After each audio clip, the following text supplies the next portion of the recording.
Buat teman-temanku yang baru gabung, bisa cek di playlist untuk urutan videonya, dan bisa juga cek di playlist untuk judul barunya. Bab 482, menyenangkan. Luli memberi isyarat padanya dan berkata, singkirkan manik kehidupanmu dan berdiri di belakangku di roda takdirku. Jiang Qiling terhanyut. Dia menyingkirkan Bed of Life-nya dan melompat ke roda nasib Luli. Luli menghancurkan beberapa anak panah dengan cakar peraknya. Kemudian roda takdirnya mulai berputar dan cahaya putih bersinar di sekelilingnya saat dia menghasilkan lebih banyak klon. Klon-klon itu sangat mengesankan. Selain Luli dan nasib roda, ada Jiang Qiling juga. Gambar setiap Jiang Qiling begitu jelas dan seperti hidup. Wow, Jiang Qiling berteriak seolah-olah dia telah melihat sihir paling kuat di dunia. Cloning bukan apa-apa. Dalam perjalanan sejarah, pernah ada penampilan keterampilan dan makna mendalam tersebut. Tapi dia belum pernah mendengar yang mirip dengan Luli di mana dia bisa menduplikatnya juga. Jangan bergerak atau gambar Anda akan berantakan. Luli berkata dengan tergesa-gesa. Sebenarnya, ini bukan tugas yang sulit baginya. Dia tidak hanya mengkloning dirinya sendiri. Ini adalah keterampilan menyisir makna cermin image yang mendalam dan penampakan. Itu disebut gambar cermin karena suatu alasan. Semuanya bisa digandakan dan disalin. Kembali pada hari-hari, iblis itu dapat menghasilkan puluhan klon dan mereka semua memiliki Luli menarik peti mati. Jika iblis itu bisa melemparkan gambar peti mati, itu tidak mengejutkan bagi Jiang Qiling untuk muncul.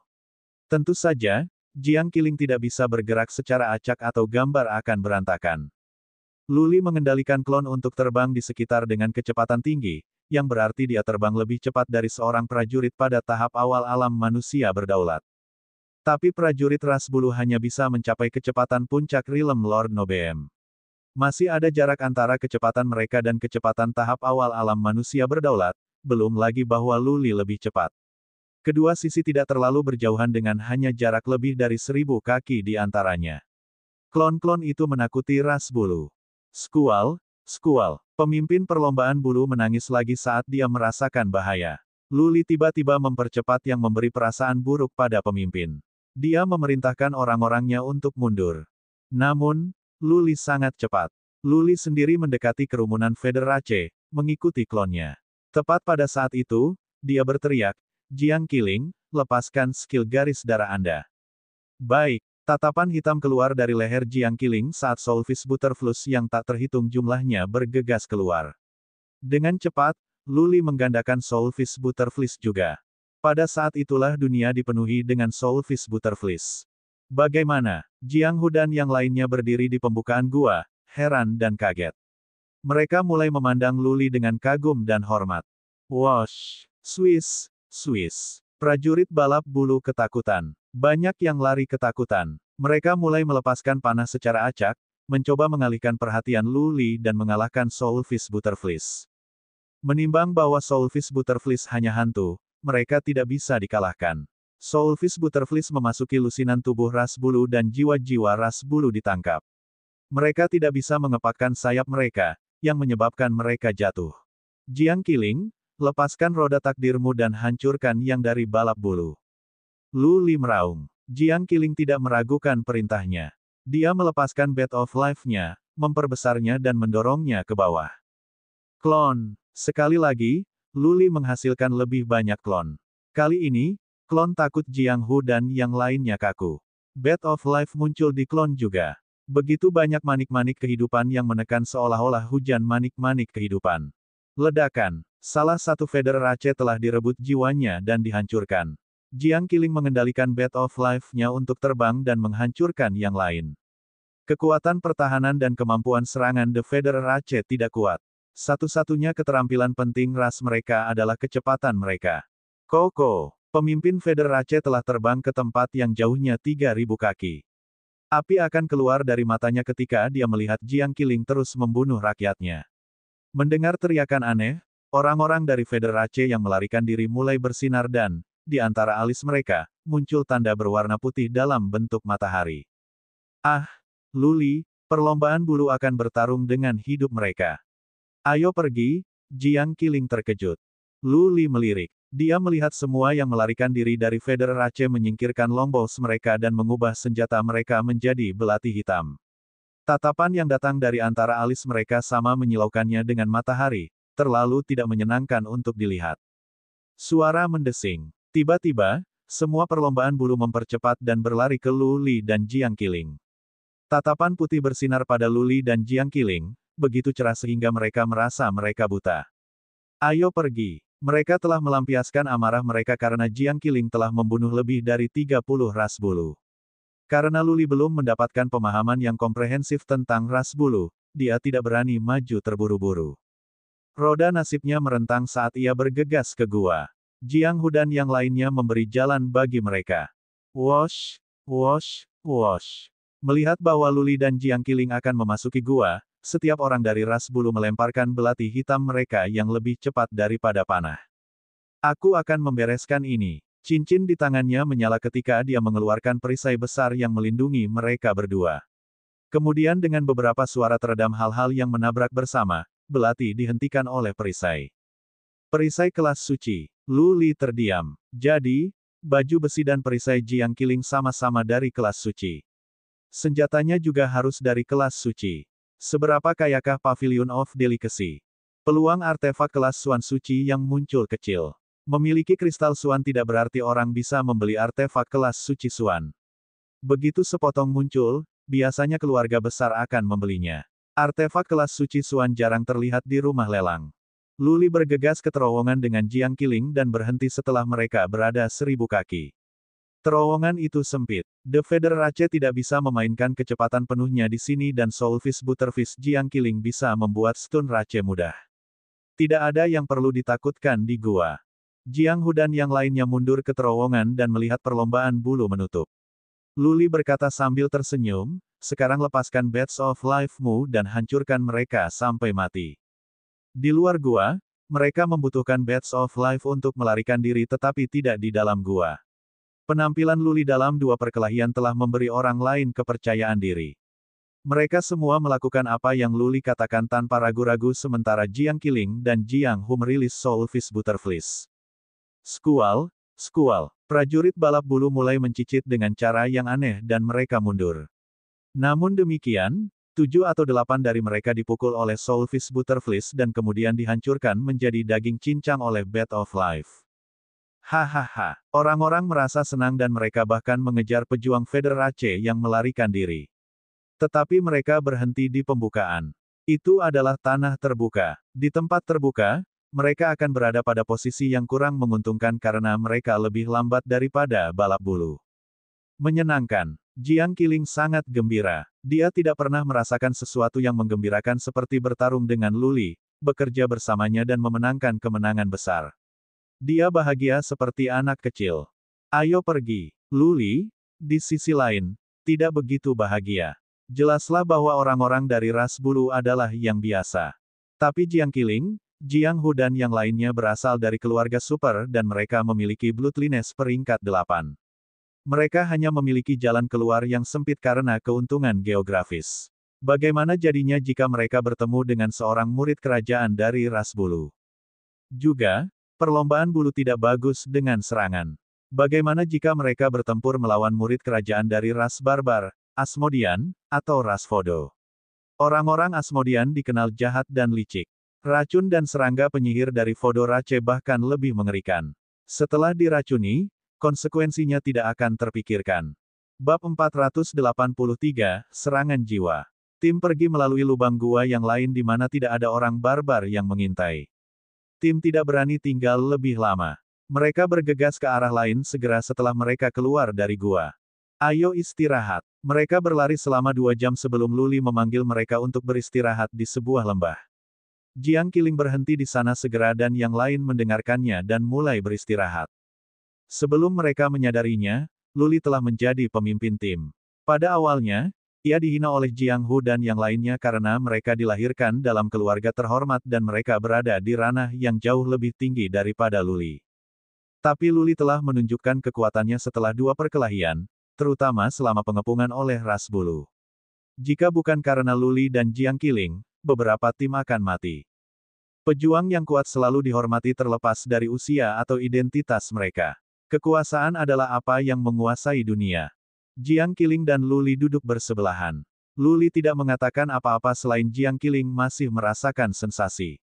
Matanya bersinar. Pesona seorang wanita muda terlalu berat untuk ditanggung Jiang Hu dan yang lainnya. Mereka mendapati jantung mereka berdebar kencang. Jiang Qiling. Setelah hening sejenak, Luli bertanya dengan rasa ingin tahu, kamu menyebutkan bahwa kamu telah menyerap energi surgawi. Mengapa kamu tidak menggunakannya? Jiang Qiling memiringkan kepalanya dan menghabiskan waktu berpikir sebelum dia berbisik kepadanya, aku telah menyerap energi surgawi tapi, aku tidak tahu bagaimana menggunakannya. Luli mengerutkan kening dan bertanya, bukankah kakekmu mengajarimu? Bisakah kamu menemukan cara untuk menggabungkannya dengan Soulfish Butterflies? Aku pikir kamu akan jauh lebih kuat dari itu. Jiang Qiling menghela nafas dan menjawab, kakekku juga tidak tahu. Dalam seluruh sejarah, hanya ada 3 prajurit pilihan yang diwariskan dengan energi surgawi dari Kaisar Langit Terbalik. Mereka tidak meninggalkan catatan bagaimana gunakan energi surgawi. Aku harus memikirkannya sendiri. Kalau begitu, jangan main-main. Luli berkata dengan wajah lurus, kamu harus berpikir tentang bagaimana menggunakan energi surgawi. Aku punya perasaan jengkel. Aku pikir sesuatu akan terjadi pada perjalanan ini di sini. Kita hanya dapat bertahan hidup jika kita dapat meningkatkan kemampuan kita. Petik 2. Baik, Jiang Qiling menerima nasihatnya. Dia duduk dengan menyilangkan kaki dan mulai bermeditasi dengan tenang. Luli duduk dengan menyilangkan kaki dan mencoba menemukan cara untuk meningkatkan kemampuannya. Meskipun dia bisa membunuh ras Feather biasa dengan bekerja sama dengan Jiang Qiling, dia masih merasa dia perlu perbaikan. Dia harus merencanakan ke depan dan menghitung setiap detik dari setiap menit. Bagaimana saya bisa meningkatkan kemampuan saya? Dalam waktu sesingkat itu, mustahil untuk mencapai terobosan di wilayahnya. Dia harus memilih jalan lain. Setelah berpikir panjang, dia yakin dia punya 2 cara untuk pergi.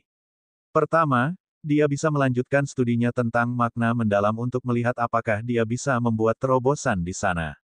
Atau, membangun di atas dunia saat ini dan pengetahuan makna mendalam, dia bisa mencoba untuk meningkatkan kecepatan dan serangannya. Bagian paling kuat dari kemampuan Luli adalah kecepatan dan kekuatan serangannya.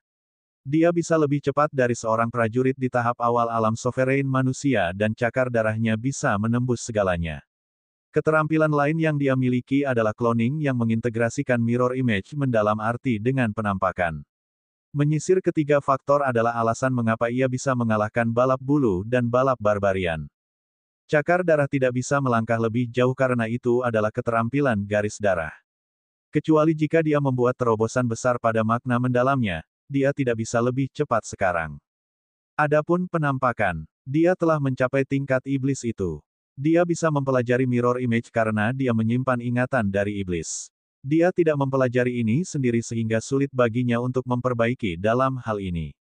Selain itu, aku hanya punya darah pembakaran dan naga mengaum. Luli memiliki 2 keterampilan garis darah lainnya yang tidak bernilai baginya sekarang. Membakar darah adalah untuk memperkuat tubuhnya, yang tidak banyak berguna. Adapun Dragon Roar, itu bisa mengerahkan beberapa pengaruh terhadap prajurit dari alam abadi, tetapi itu tidak akan berguna ketika dihadapkan dengan ras barbarian, ras bulu, ras Fodo, atau Asmodian di medan perang kecil. Benar, saya memiliki kekuatan psikis. Jiang Qiling mengatakan bahwa kekuatan saya luar biasa kuat. Luli mengingatnya. Dia diberitahu bahwa kekuatan psikisnya berbeda dari prajurit Eternal Realm rata-rata yang tidak bisa membuat kekuatan psikis mereka menembus formasi penghambatan. Mengingat bahwa jiwa kolamnya sama dengan orang lain dari tahap awal alam abadi, satu-satunya penjelasan adalah bahwa kekuatan psikisnya unik. Kekuatan psikis dibangun di atas jiwa. Bisakah aku menggunakannya sebagai metode serangan jiwa? Ketika gagasan itu muncul di benak Luli, itu mulai berkembang segera. Serangan jiwa. Serangan jiwa bisa membunuh orang tanpa meninggalkan jejak. Jika dia bisa menguasai metode melakukan serangan jiwa dan meningkatkan kecepatan dan cakar darahnya, tidak akankah dia bisa mendapatkan jalan di medan perang kecil? Dia tidak tahu apa-apa tentang serangan jiwa dan dia tidak bisa mengatasinya. Dia membuka matanya, melihat bahwa Jiang Qiling sedang berkultivasi. Ia berbalik ke Jiang Hu. Jiang Hu tidak berkultivasi. Dia merawat luka-lukanya dan beristirahat. Banyak yang menderita beberapa luka saat dikejar oleh ras bulu. Jiang Hu juga mengalami cedera ringan. Luli berjalan mendekati Jiang Hu yang membuka matanya. Luli melambai padanya dan dia mengikuti Luli pergi. Mereka berjalan ke sudut. Luli menangkupkan tinjunya dan berkata, Tuan Muda Jiang, saya harus berkonsultasi dengan Anda tentang sesuatu. Jiang Hu tidak terbiasa dengan Luli yang begitu sopan dan hormat. Dia melambaikan tangannya dan berkata, Tuan Muda Lu, panggil aku Jiang Hu. Jangan terlalu jauh. Tanya saja, aku akan memberitahumu semua yang aku tahu. Baik, Luli langsung menuju ke subjek, Jiang Hu, seberapa banyak yang kamu ketahui tentang serangan jiwa? Bagaimana kamu melepaskannya dan bagaimana serangan itu bekerja? Aku ingin tahu semua tentang itu. Serangan jiwa. Jiang Hu merenungkannya dengan kerutan sebelum dia menjawab, saya tidak tahu banyak tentang itu. Hanya beberapa patriark paviliun kelezatan yang tahu cara melancarkan serangan jiwa dan hanya satu dari mereka yang telah menguasai keterampilan itu. Saya hanya tahu beberapa informasi dangkal. Petik 2. Luli memintanya untuk melanjutkan. Jiang Hu melanjutkan, seperti namanya, Anda akan bergantung pada jiwa Anda untuk meluncurkan serangan dan target Anda adalah jiwa lawan Anda. Ada banyak cara untuk melakukan ini. Anda dapat menggunakan cahaya, atau kekuatan psikis, fluktuasi suara atau tidak berwujud dan begitu seterusnya. Dengan cara apapun yang Anda gunakan, tujuan utama Anda adalah menyalurkan energi jiwa Anda ke dalam jiwa musuh Anda untuk membingungkan, menjebak, atau menghancurkan jiwa mereka untuk membunuh mereka. Aku mendengar dari para pejuang dari generasi sebelumnya bahwa ada beberapa bentuk serangan jiwa. Kamu dapat membuat ilusi dalam jiwa orang lain untuk membuat mereka tersesat. Kamu dapat menikam jiwa mereka sehingga mereka tidak bisa melawan. Atau kamu dapat membingungkan jiwa musuhmu atau menggunakan kekuatan yang kuat untuk menghancurkan jiwa mereka. Tapi kamu tidak bisa mempelajari serangan jiwa semudah itu. Pertama-tama, kamu harus memiliki jiwa yang sangat kuat. Kemudian kamu perlu mengolah jiwa kamu dengan cara yang khusus. Tanpa bimbingan seorang pejuang dengan kekuatan seperti itu, tidak mudah untuk Anda mempelajarinya. Apa yang diketahui Jiang Hu benar-benar dangkal tetapi dia mengartikulasikannya secara logis agar Lu Li memiliki pemahaman yang belum sempurna. Jika tubuh fisik adalah akar para pejuang, maka jiwa adalah intisari. Begitu ada yang salah dengan jiwa, tidak ada kekuatan dalam tubuh fisik yang dapat mengubah itu. Jiwa mengendalikan tubuh. Setelah jiwa diserang, makna mendalam prajurit atau keterampilan atau teknik tidak dapat digunakan. Inilah yang membuat serangan jiwa mengerikan. Serangan jiwa diketahui berbahaya karena mereka dapat membunuh orang tanpa jejak. Luli memiliki pemahaman sekarang mendengarkan penjelasan Jiang Hu. Setelah yang terakhir selesai, Luli tiba-tiba berkata sambil menyeringai, Jiang Hu, aku ingin belajar serangan jiwa. Bagaimana? Kamu membiarkan aku mencobanya padamu. Jangan khawatir. Aku tahu apa yang aku lakukan dan aku akan tidak menyakitimu. Petik 2. Kamu ingin mempelajari serangan jiwa. Dan, menyakitiku. Jiang Hu tertegun. Karena insting, dia tersenyum mengejek. Seseorang yang bahkan tidak tahu teori serangan jiwa ingin mempelajarinya dan mengklaim bahwa ia mungkin membahayakan. Apakah otak Luli berfungsi? Jiang Hu adalah murid keluarga Jiang. Sejak muda, jiwanya telah dipupuk dan jiwa kolamnya kuat. Lebih penting lagi, ada harta karun di jiwanya sebagai perlindungan. Bagaimana mungkin Luli, seorang prajurit dari alam abadi, melukainya dengan serangan jiwa? Apakah Luli menceritakan lelucon? Bab 484, Jiwa Kuat Secara Alami. Luli tersipu melihat Jiang Hu seolah-olah menganggap Luli sebagai orang yang gila. Tapi Luli tetap ingin mencobanya karena dia bisa merasakan kekuatan psikisnya berbeda dari yang lain. Dia bertekad. Oleh karena itu, Jiang Hu berkata dengan santai, Oke, jika Anda ingin mencobanya, lepaskan saja serangan jiwamu. Anda tidak perlu khawatir melukai saya. Baik, Luli merasa lega karena keyakinan Jiang Hu. Luli duduk dengan menyilangkan kaki, menjernihkan pikiran, dan melepaskan kekuatan psikisnya. Jejak angin tak berwujud meninggalkan tubuh Luli, berputar-putar dan kemudian pindah ke Jiang Hu di bawah kendali Luli.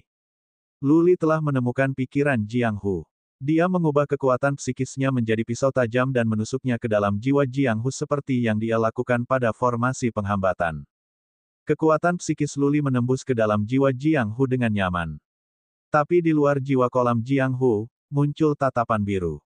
Beberapa rune misterius bergerak di sekitar tatapan biru, membuat Luli merasa mati lemas. Pantas. Luli sedikit mengangguk. Tidak heran Jiang Hu menyuruhnya menyerang sesuka hati. Jiang Hu memiliki harta karun untuk melindungi jiwanya. Tidak mengherankan mengingat bahwa Jiang Hu adalah murid keluarga Jiang. Jiang Qiling juga harus memiliki satu dan tingkat yang lebih tinggi. Bagaimanapun, jiwa adalah esensi seseorang dan tidak ada yang bisa salah dengan jiwa. Lanjutkan, Luli tidak tahu apakah sesuatu akan terjadi ketika kekuatan psikisnya bersentuhan dengan harta di dalam jiwa Jiang Hu. Luli mendesak dan mengendalikan kekuatan psikisnya untuk menembus ke kolam jiwa Jiang Hu dengan paksa dengan upaya keras. Berdengung. Ketika kekuatan psikis Luli tiba di jiwa kolam Jiang Hu, itu bersinar dan kemudian banyak tanda biru bercahaya menyebar di seluruh kolam jiwa.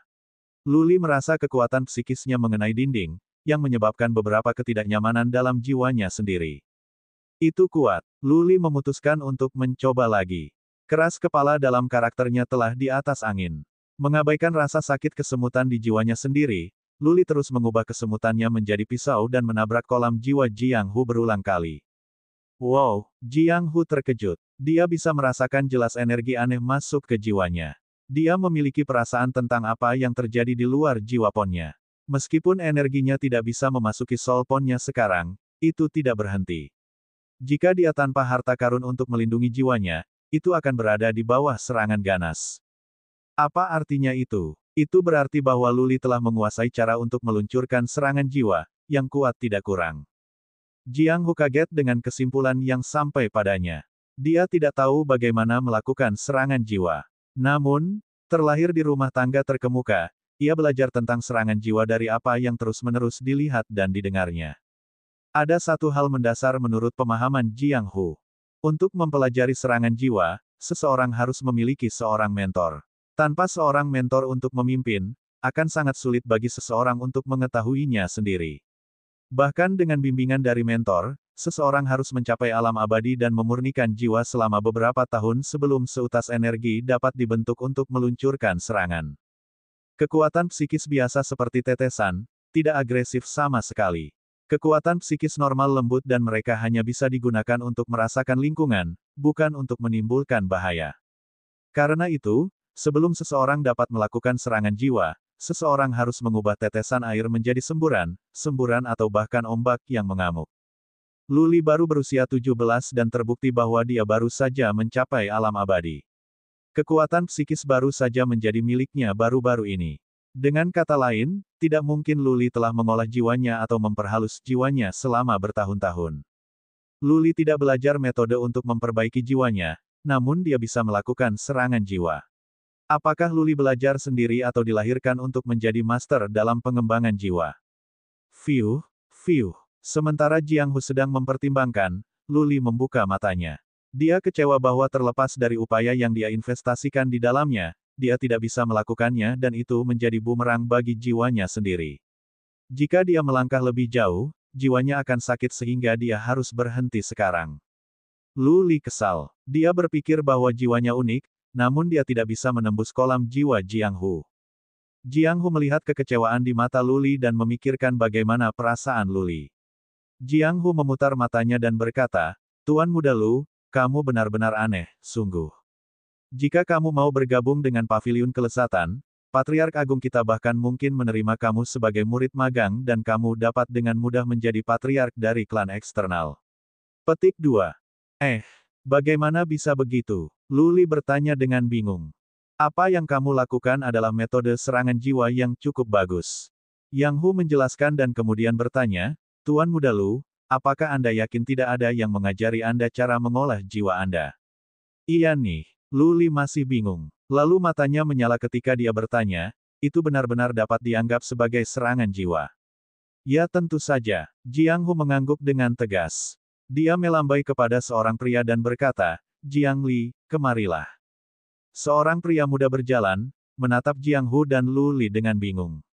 Jiang Hu menunjuk ke pemuda itu dan berkata kepada Luli, Tuan Muda Lu, cobalah untuk menyerang Jiang Li dengan jiwamu. Tapi hati-hati, begitu kekuatan psikismu ada di jiwa-jiwa, segera mundur atau Jiang Li akan kehilangan pikirannya. Petik 2. Baik, Luli bersemangat tapi Jiang Li ketakutan. Jiang Hu melambaikan tangannya dan berkata, jangan khawatir, serangan jiwa Luli belum cukup kuat. Dia tidak akan menghancurkan jiwamu. Jiang Li merasa lega tapi dia masih berhati-hati. Dia menutup matanya dan tetap waspada. Lu Li duduk lagi dengan menyilangkan kakinya, melepaskan kekuatan psikisnya dengan tenang dan memperluasnya ke jiwa Jiang Li. Kemudian, Lu Li mengubah kekuatan psikisnya menjadi pisau dan menikamnya perlahan di kolam roh Jiang Hu. Kali ini, kekuatan psikis Lu Li memasuki kolam jiwa Jiang Li dengan mudah. Tapi Lu Li tidak berani terlalu cepat. Kekuatan psikisnya seperti angin sepoi-sepoi. Jiang Li segera merasa ada energi aneh hadir tapi tidak sakit karena Lu Li lembut. Jiang Hu hanya memiliki sedikit sensasi tidak nyaman. Melihat bahwa tidak ada reaksi yang datang dari Jiang Li, Lu Li mengendalikan pisau kekuatan psikis untuk bergerak lebih cepat dan menikamnya ke kolam jiwa Jiang Hu segera. Jiang Li meraung kesakitan. Dia memegang kepalanya di tangannya dan berguling-guling di tanah. Otot-otot wajahnya bengkok seolah-olah dia ditikam di jantung ratusan kali. Lu Li bergegas pisaunya kekuatan psikis untuk mundur dari kolam jiwa Jiang Hu perlahan dan kemudian meliriknya sekaligus. Lu Li bertanya dengan gugup, "Saudaraku, apakah kamu baik-baik saja?" Wosh, wosh. Jiang Qiling dan yang lainnya khawatir. Mereka bergegas. Jiang Qiling memandang Jiang Li dan bertanya, "Apa yang terjadi? Siapa yang menyerangnya?" Lu Li merasa malu. Jiang Hu mengambil pelet untuk diambil Jiang Li, yang telah menjadi pucat. Memastikan bahwa Jiang Li hanya memiliki kesemutan di jiwanya, Jiang Hu menjawab, "Tidak apa-apa. Tuan Muda Lu hanya mencoba serangan jiwa." "Selamat, Tuan Muda Lu, kamu adalah pejuang jiwa sekarang." Prajurit jiwa, baik Jiang Qiling maupun orang lain tidak bisa mempercayai ini. Tidak ada yang bisa disebut pejuang jiwa. Mata Jiang Qiling terbuka lebar. Dia berjalan mengelilingi Lu Li dan bertanya, "Lu Li, kapan kamu mempelajari serangan jiwa? Siapa yang mengajarimu?" Lu Li sendiri bingung. Dia hanya belajar bagaimana melepaskan kekuatan psikis tidak lama sebelum dia memasuki medan perang kecil. Kolam jiwanya tidak berbeda dari prajurit Realm Eternal lainnya. Dia hanya mengendalikan kekuatan psikisnya untuk pergi ke kolam jiwa orang lain. Bagaimana dia bisa menjadi pejuang jiwa seperti itu? Mungkinkah kekuatan psikisku telah menyerang alam? Apakah itu karena tanda naga perak di Soul Ponku? Ini adalah satu-satunya penjelasan yang bisa diberikan oleh Lu Li. Dia tidak ingin mengatakan terlalu banyak tentang hal itu dan dia mengedipkan mata pada Jiang Qiling yang mengambil petunjuk dan melepaskan orang lain kecuali Jiang Hu. Setelah semua orang pergi, Lu Li menjelaskan, "Sebenarnya, aku tidak mengerti dengan jelas. Mungkin saja, kekuatan psikisku memiliki sifat menyerang, yang menjadikan tindakan memasuki kolam jiwa sebagai bentuk serangan jiwa." Petik 2.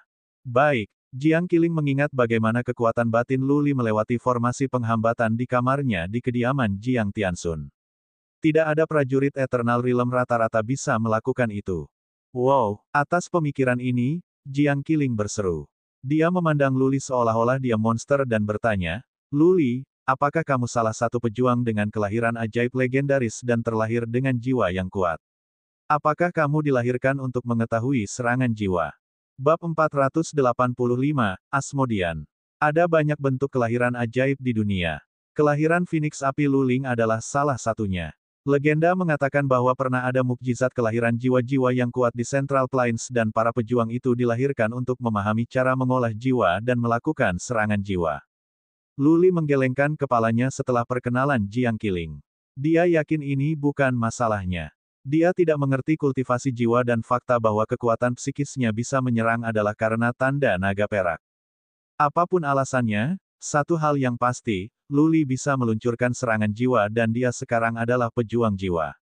Ada banyak pejuang di dunia.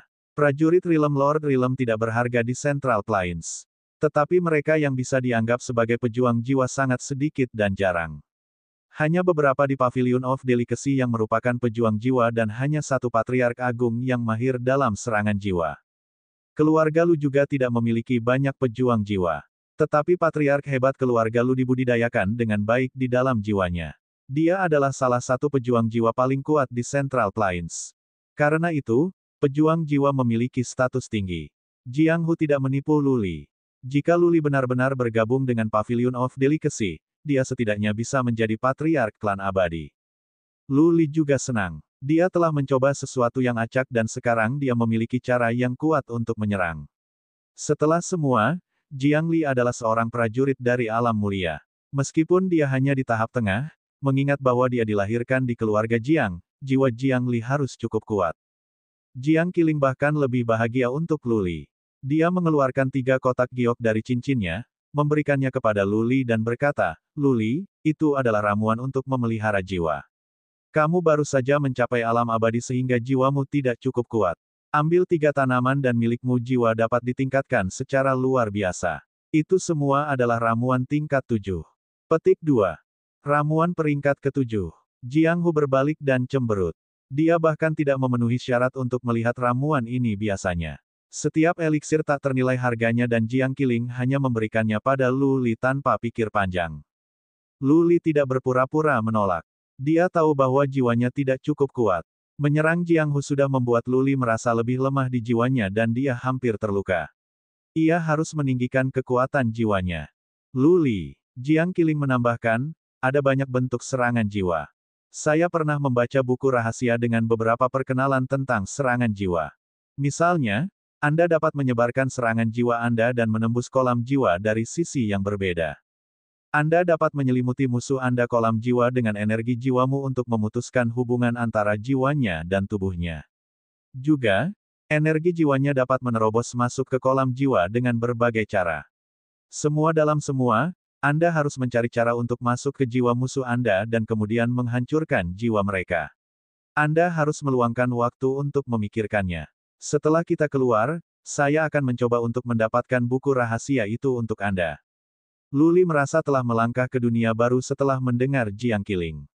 Pada awalnya, mengubah kekuatan psikisnya menjadi pisau adalah satu-satunya cara yang dia tahu. Sekarang dia telah memperluas cakupan pikirannya. Metode dalam bentuk apapun, selama mereka bisa memungkinkannya untuk menembus soul pons musuh untuk melakukan kerusakan, akan membentuk serangan jiwa yang kuat. Lindungi aku. Aku akan mengkonsumsi ramuan ini. Lu Li adalah seorang pria yang cenderung melakukan tindakan cepat. Dia duduk di tempat dengan kedua kakinya bersilang dan berkata pada Jiang Qiling, bangunkan aku jika ada musuh yang datang. Dia mengangguk. Lu Li mengeluarkan kotak giok tempat meletakkan rumput setengah transparan yang mengeluarkan aroma samar yang indah. Ini kilin root. Kamu bisa mengunyahnya. Jiang Qiling menjelaskan. Lu Li melemparkannya ke mulut ini. Sebenarnya, tidak banyak mengunyah yang terlibat. Itu meleleh di mulutnya. Sebuah aroma menyerang lidah dan mulutnya. Dia merasa sangat nyaman. Arus hangat mengalir dari tenggorokannya ke perutnya. Lu Li berkonsentrasi pada mengarahkan arus hangat ke kolam jiwa untuk meningkatkan jiwanya. Jiang Qiling dan Jiang Hu duduk di sebelahnya untuk menawarkan perlindungan. Ramuan itu sangat berharga. Tidak mengkonsumsi secara tepat waktu akan sia-sia. Jiang Qiling bosan. Dia memandang Lu Li sedikit dan bertanya pada Jiang Hu dengan suara rendah, apa pendapatmu tentang Lu Li? Jiang Hu menjawab setelah beberapa pemikiran, seorang pria yang luar biasa. Meskipun dia tidak memiliki bloodline yang kuat, tapi, dia mengesankan. Jika tidak ada yang salah, dia akan terkenal di Central Plains dan dia akan tumbuh menjadi jarang terlihat prajurit yang kuat. Petik 2. Mendengar betapa Jiang Hu memikirkan Lu Li, Jiang Qiling tersenyum lebar. Dia menatap Lu Li sebentar dan bertanya pada Jiang Hu dengan sungguh-sungguh, Jiang Hu, bagaimana menurutmu dia menjadi menantu ayahku? Karena itu, Jiang Qiling mulai memerah tetapi matanya berbinar. Pesona unik seorang gadis muda membuat Jiang Hu bingung. Kilatan kecemburuan melintas melewati mata Jiang Hu. Mutiara paviliun kelezatan ini adalah impian banyak pria muda yang memiliki talenta luar biasa di kota paviliun. Jiang Hu telah naksir padanya selama bertahun-tahun sekarang. Sayang, Jiang Hu sadar bahwa identitasnya membuatnya tidak layak mendapatkan Jiang Qiling dan dia tidak akan pernah bisa menikahinya. Dia harus mengubur kepahitan di dalam hatinya, memaksakan senyum dan berkata, Tuan Muda Lu adalah pasangan yang cocok untukmu. Tapi, ada masalah identitasnya. Dia dibuang dari keluarga Lu. Akan sulit bagi dia untuk menikah dengan keluarga Jiang. Terlebih lagi, Nyonya Qi, kamu adalah prajurit yang dipilih. Kemungkinan kalian berdua menikah lebih kecil. Petik 2. Jiang Qiling mengeluarkan sedikit niat membunuh dan berkata dengan senyum dingin, kamu mengatakan sendiri bahwa aku adalah prajurit yang dipilih. Bagaimana jika aku menjadi lebih kuat dari Jiang Wu? Aku akan membunuh siapapun yang menghalangi jalanku. Jiang Hu terkejut dengan Jiang Qiling yang marah ini. Saat ini, dia bahkan memiliki keinginan untuk membunuh Luli. Jiang Qiling adalah masa depan keluarga Jiang dan Jiang Hu tidak ingin dia menghancurkan dirinya sendiri dan keluarga Jiang demi Luli. Tapi Jiang Hu tidak memiliki keberanian. Untuk satu hal, mungkin saja dia tidak bisa membunuh Luli dan dia mungkin mati. Untuk yang lain, dia tidak ingin melukai perasaan Jiang Qiling. Juga, Jiang Hu harus mengakui bahwa Luli lebih luar biasa daripada dia dan lebih cocok untuk Jiang Qiling. Jiang Qiling duduk diam setelah dia menyelesaikan kata-katanya. Jiang Hu tidak mengatakan apa-apa. Dia mulai memeriksa sekeliling dengan kekuatan psikisnya. Waktu berlalu, Luli mengkonsumsi Qilin Root dengan cepat. Hanya dalam beberapa jam, dia hampir mengkonsumsinya sepenuhnya. Pon jiwanya tidak menunjukkan banyak perubahan tetapi dia bisa merasakan bahwa jiwanya lebih kuat. Bang, bang, bang. 1 jam kemudian, beberapa suara berat datang dari utara.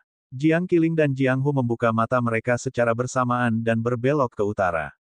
Mereka memperhatikan bahwa ada 6 pasang langkah kaki. Tak satu pun dari mereka membayar banyak perhatian karena mereka pikir hanya ada 6 orang barbar yang datang. Luli merasakannya juga, tapi dia tidak berhenti, percaya bahwa Jiang Qiling dan yang lainnya sudah lebih dari cukup untuk berurusan dengan 6 orang barbar. Jiang Hu, ayo pergi. Kalian bertiga tinggal di sini untuk melindungi Luli. Jiang Qiling mengatakan kepada 3 wanita muda untuk tetap di belakang sementara yang lain pergi bersamanya. Mereka mengambil inisiatif untuk melawan kaum barbar. Jiang Feeling Butterfish milik Jiang Qiling bisa merampas jiwa orang-orang barbar dengan mudah dan Jiang Hu dan yang lainnya bisa menghancurkan pertahanan orang barbar. Mereka pikir ke-6 orang barbar tidak akan menimbulkan ancaman besar. Tidak, saat mereka bergegas, Jiang Hu tiba-tiba berteriak ketakutan. Ke-6 orang barbar telah merambat di punggung mereka. Ke-6 dari mereka memiliki pandangan yang membosankan di mata mereka seolah-olah mereka orang mati yang berjalan. Mereka tidak terlihat seperti orang barbar biasa. Astaga, manusia, bunuh mereka. Tawa menakutkan keluar. Tiba-tiba, kepala-kepala kecil terangkat dari belakang kaum barbar. Orang-orang itu terlihat sangat jelek dan mata mereka dipenuhi dengan dan tatapan menyeramkan. Sekali melihat mereka akan membuat orang merasa jijik. Asmodean, Jiang Qiling dan Jiang Hu mengenali mereka. Ke-6 orang barbar berada di bawah kendali orang Asmodean. Dilihat dari jumlah kepala yang mencuat dari belakang, ada cukup banyak orang Asmodean. Setidaknya ada 20 dari mereka. Menjalankan, tanpa ragu-ragu, Jiang Qiling melepaskan Bat of Life-nya dan mundur sambil berteriak, Luli, bangun. Asmodean. Bab 486, pergi kemanapun Anda pergi. Ras aneh orang Asmodean terutama tinggal di tanah timur samudera. Dikatakan bahwa pada zaman kuno yang jauh, suatu ras tertentu dikawinkan dengan binatang buas, yang adalah bagaimana Asmodeans muncul. Mereka memiliki sifat-sifat jahat dan kejam, haus darah dan tubuh pendek. Keterampilan Asmodean memiliki sifat jahat. Bahkan makna mendalam yang dikuasai beberapa orang Asmodean memiliki sifat-sifat gelap. Sebelum Jiang Qiling memasuki medan perang kecil, Jiang Tianxun memperingatkannya tentang orang Asmodean, memberitahunya bahwa yang paling berbahaya dari 4 ras bukanlah balapan Fodo, tetapi Asmodean. Fodo Rache hanya tahu cara menggunakan serangga dan racun yang disihir, yang bisa dihindari dengan hati-hati. Asmodean adalah cerita yang berbeda. Cara yang digunakan oleh orang Asmodean itu ganas dan ini adalah ras yang berpengetahuan luas. Tapi Jiang Tianxun tidak memberitahu Jiang Qiling tentang persisnya cara yang dimiliki orang Asmodean. Ini selalu menjadi kebijakan aula pembantai iblis. Jiang Qiling dan yang lainnya tidak datang ke medan perang kecil untuk membual tentang prestasi mereka. Mereka di sini untuk bertarung dengan putus asa. Jika seseorang tidak dapat bertahan hidup di sini, bagaimana ia bisa bangkit dalam kehidupan? Tanpa melalui ujian api dan darah, bagaimana seorang pejuang bisa terinspirasi dan tumbuh? Ketika Jiang Qiling melihat semua orang Asmodean itu, pikiran pertama yang muncul di benaknya adalah lari, dan tidak terlibat dengan orang Asmodean itu. Luli membuka matanya. Dia telah mengkonsumsi hampir semua ramuan. Tetapi jika dia dapat memiliki waktu untuk membakar 2 dupa, itu akan sempurna. Luli berbelok ke utara. Ekspresi wajahnya menjadi dingin ketika dia melambaikan tangannya dan berteriak, kalian lari, sekarang. 3 wanita muda itu lembut. Mereka memiliki beberapa pengalaman pertempuran tetapi mereka takut melihat orang Asmodean. Mereka segera melarikan diri atas sinyal Luli. Berdengung. Dengan tatapan putih, Luli menghasilkan klonnya. Lebih dari 60 klon Luli terbang dan bergegas menuju orang-orang barbar di belakangnya. Semua orang Asmodean ada di belakang orang-orang barbar. Bisa jadi orang Asmodean lamban sehingga mereka mencoba memanipulasi orang barbar sebagai boneka mereka. Luli sendiri terbang ke Jiang Qiling. Roda takdir 4 lapisnya merentang cepat dan dia segera meraihnya. Hop up! Teriak Luli. Jiang Qiling menyingkirkan Bat of Life-nya dan melompat ke roda nasib Luli. Berdiri di sampingnya, dia merasa lebih santai. Dia merasa bisa menghadapi akhir dunia jika dia bersama Luli. Mundur dan berkumpul di pertemuan kita. Luli berteriak. Kemudian dia mengendalikan klonnya untuk menyerang ke arah 6 orang barbar di belakangnya. Jiang Hu dan yang lainnya saling memandang dan pergi. Mereka lebih lambat dari orang barbar. Di sisi lain, Luli lebih cepat dari seorang pejuang pada tahap awal alam manusia berdaulat. Oleh karena itu, Jiang Hu dan yang lainnya tidak bersikeras menutupi mundurnya Jiang Qiling, yang sebenarnya akan menyeret Luli dan dia. Astaga! Astaga! Salah satu Asmodean memasang senyum menakutkan. Kemudian ia melompat dan berdiri di atas kepala si barbar. Luli dan Jiang Qiling akhirnya bisa melihatnya. Itu kurang dari 5 kaki dan kurus. Leher, lengan, dan kakinya ditutupi tato ular hitam, yang mengerikan bagi mata. Itu juga memiliki tongkat pendek di tangannya dan itu akrab bagi Luli. Itu mirip dengan yang digunakan oleh Granny ular hantu. Luli bertanya dengan rasa ingin tahu, bagaimana bisa orang Asmodean mengerti bahasa kita. Secara teknis, Asmodean adalah keturunan manusia. Pada zaman kuno, ras khusus muncul setelah manusia dikawinkan dengan ras lain. Ras khusus itu dikawinkan dengan binatang buas yang melahirkan orang Asmodean. Sejak Asmodean menikmati sejarah panjang, mereka disebut hitam putih dan mengklaim bahwa mereka adalah ras yang sah dan bahwa manusia adalah ras silang. Asmodean adalah pembelajar yang baik. Mereka tidak hanya dapat memahami bahasa manusia, tetapi juga ras bulu, ras Vodo, dan ras barbar. Jiang Qiling baru saja menyelesaikan penjelasannya ketika tongkat itu bersinar ketika Asmodean berteriak. Kemudian tato di tubuhnya mulai bergerak. Ular hitam yang tak terhitung jumlahnya melesat ke arah klon Luli. Ular hantu. Luli mengedipkan matanya dengan bingung. Tetapi mereka tidak terlihat seperti ular hantu yang merupakan ilusi.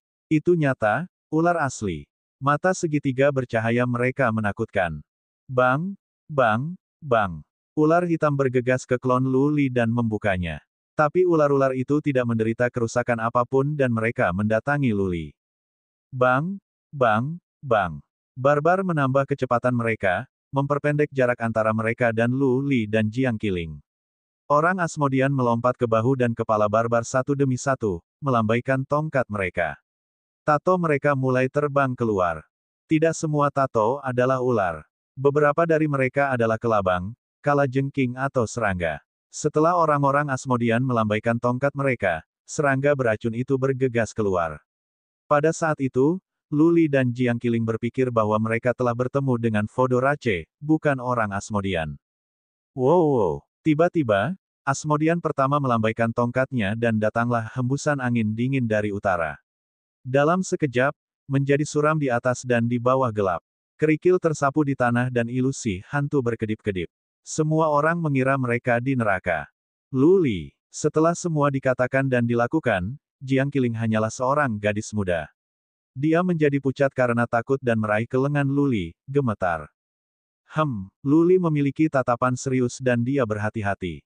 Itu hanyalah keterampilan kecil untuk membangkitkan rasa takut. Sambil mengendalikan roda takdirnya untuk mundur, dia sekali lagi menghasilkan klon untuk menyesatkan musuh-musuhnya. Keterampilan cloning sangat membantu untuk melarikan diri. Selama orang yang sebenarnya tidak dapat ditemukan, dia bisa tetap hidup. Orang barbar cepat tapi tidak lebih cepat dari Luli. Yang mengatakan, ada sejumlah besar serangga beracun dan klonnya runtuh segera setelah dipukul. Wosh! Tiba-tiba, tanah di bawah mereka meledak terbuka saat sosok bergegas keluar. Dia memegang tombak dengan cahaya hijau. Matanya merah dan niat membunuh menyelimuti Luli dan Jiang Qiling. Dia cepat, tidak lebih lambat dari Luli di atas kecepatannya. Jiang Qiling tidak berpengalaman. Dia sudah ketakutan dan dia panik. Lu Li juga takut. Mungkinkah yang ini berada di alam sovereign manusia dengan kecepatan yang begitu cepat? Tidak di alam manusia yang berdaulat. Segera, Lu Li sadar. Jika ini benar-benar, dia akan mengaktifkan force field untuk menjebak Lu Li dan Jiang Qiling. Yang ini harus memiliki beberapa keterampilan spasial khusus yang dapat meningkatkan kecepatannya dalam waktu singkat. Mati! Lu Li berteriak dan kekuatan psikisnya melonjak keluar, bergabung ke otak lawan dalam bentuk pisau dan menembus. Ah! Dia memegang kepalanya dan menangis di udara. Lu Li tidak akan menunjukkan belas kasihan kepada musuh-musuhnya yang terluka. Dia menghancurkan Asmodean ini dengan roda nasibnya. Ledakan. Itu dibunuh. Nasib roda Lu Li menghancurkan lubang dengan diameter 1 kaki di tanah yang keras. Batu-batu di sini keras, namun orang Asmodean dapat melakukan perjalanan ke bawah tanah. Asmodean benar-benar kuat. Lu Li berseru pada dirinya sendiri. Dia terbang di atas roda takdirnya dan bergerak lebih jauh ke belakang. Asmodean lainnya menjerit marah ketika mereka melihat salah satu dari mereka terbunuh. Yang di depan melambaikan tongkatnya bahkan lebih keras. Angin bertambah kuat dan begitu pula lengkingan hantu. Angin dingin dan semak hantu berisi beberapa serangan jiwa. Lu Li memperhatikan bahwa naga perak di Soul Pond-nya bersinar, yang membuatnya khawatir bahwa ada energi yang mencoba masuk ke dalam Soul Pond-nya. Ini mengejutkan. Energi ini dapat memengaruhi kondisi pikiran seseorang dan menuntunnya ke ilusi. Begitu direbut, orang mungkin akan ketakutan sampai pingsan bahkan tanpa diserang secara fisik oleh orang Asmodean. Lu Li memiliki banyak pemikiran dan pergulatan internal, mencoba memutuskan apakah dia bisa melawan Asmodean atau tidak. Jika tidak, lalu bagaimana jika lebih banyak orang Asmodean dari kecepatan cepat berhenti mengejar mereka dan mengejar Jiang Hu? Jiang Hu dan yang lainnya akan menghadapi nasib suram. Jiang Qiling, aku ingin membunuh semua orang Asmodean itu. Apakah kamu takut? Jika ya, aku akan membawamu pergi. Pada akhirnya, Lu Li meminta Jiang Qiling untuk memutuskan. Jika dia takut berkelahi, dia tidak akan melakukan tindakan gegabah, yang akan membahayakannya. Entah bagaimana, dia merasa berani oleh matanya yang penuh keinginan untuk membunuh. Dia memutuskan dan berkata, jika kamu ingin bertarung, aku akan pergi bersamamu. Aku akan pergi kemanapun kamu pergi, bahkan ke neraka. Bab 487, Konspirasi. Jika Asmodean tidak cepat, Lu Li mungkin tidak memilih untuk melawan mereka dengan putus asa. Tetapi bertemu dengan seorang Asmodean yang bisa dibandingkan dengan kecepatannya telah mengilhami kelihayan dalam dirinya. Terlebih lagi, Asmodean yang dia temui sekarang rata-rata. Jika dia akan lari ketika dihadapkan dengan orang Asmodean biasa, lalu apa gunanya bahkan datang di medan perang ini? Ditambah lagi, Lu Li didorong oleh fakta bahwa dia bisa melancarkan serangan jiwa. Keyakinannya tumbuh dengan fakta bahwa di sisinya, ada prajurit yang dipilih dengan Bloodline peringkat 8. Jika dia tidak bisa mengalahkan Asmodean, dia setidaknya bisa melarikan diri. Ayo berjuang. Lu Li mengambil keputusan. Orang-orang Asmodean itu tidak bisa membedakan klonnya dari orang asli, yang memberi jalan keluar bagi Lu Li. Klon. Lu Li berteriak ketika dia menghasilkan lebih dari 60 klon. Ada 60 lebih banyak Jiang Qiling juga. Kali ini, alih-alih mengendalikan klonnya untuk bergegas menuju Asmodean, ia membuat klonnya tersebar seolah-olah mereka berlari seumur hidup. Melarikan diri. Pemimpin Asmodean mendengus. Dia mengayunkan tongkatnya lebih keras lagi. Cuaca tiba-tiba berubah. Gelap sekali. Bahkan orang Asmodean pun disembunyikan oleh kegelapan. Apa yang aneh adalah itu, klon Lu Li bersinar dan sepenuhnya terkena musuh. Sekarang musuh mendapatkan keuntungan. Keterampilan kecil seperti itu. Siapa yang kamu coba bodohkan? Lu Li mencibir dan memberitahu Jiang Qiling sesuatu dengan suara rendah. Mengambil napas dalam-dalam, Lu Li mengulurkan tangannya ke belakang dan mengeluarkan raungan sekeras guntur. Istirahat. Lu Li merilis Dragon Roar skill miliknya. Angin kencang muncul dan ruang bergetar bersamanya. Raungan itu bergema melintasi hutan belantara, tidak pernah berakhir. Kegelapan lenyap. Cahaya kembali keluar. Banyak orang Asmodean bergegas ke bawah tanah, menuju klon Lu Li. Pada saat ini, mereka terkejut dan bingung.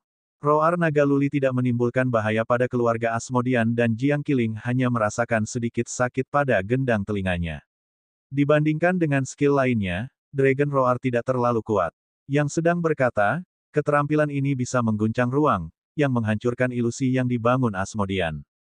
Klon Luli hancur juga. Sekali lagi, dia menghasilkan klon dan membuat mereka berlari ke segala arah sementara dia berlari ke arah dua Asmodean di sebelah kirinya. Lepaskan Soulfish Butterflies pada mereka. Teriak Luli. Jiang Qiling bertindak atas perintahnya. Banyak Soulfish Butterflies menari-nari dan menyelimuti dua Asmodean di depan. Kupu-kupu Soulfish. Keduanya mengenali keterampilan. Mereka berteriak kaget ketika kelabang dan ular beludak terbang keluar dari mereka dalam upaya untuk membunuh atau menghentikan Soulfish Butterflies semakin dekat. Namun, Soulfish Butterflies itu hanya hantu tanpa entitas. Mereka dengan mudah membuat jalan mereka menjadi dua tubuh Asmodean. Bagaimana mungkin orang Asmodean bertarung melawan Butterfish Soulfish tingkat 6? Jiwa dua orang Asmodean ditangkap sekaligus. Gunakan Bat of Life kamu untuk menghancurkan mereka. Luli memesan lagi. Jiang Qiling melakukan apa yang dia katakan dan memukul terhadap dua Asmodean. Ledakan. Ketika lubang lain muncul di tanah, dua orang Asmodean ditumbuk menjadi daging cincang.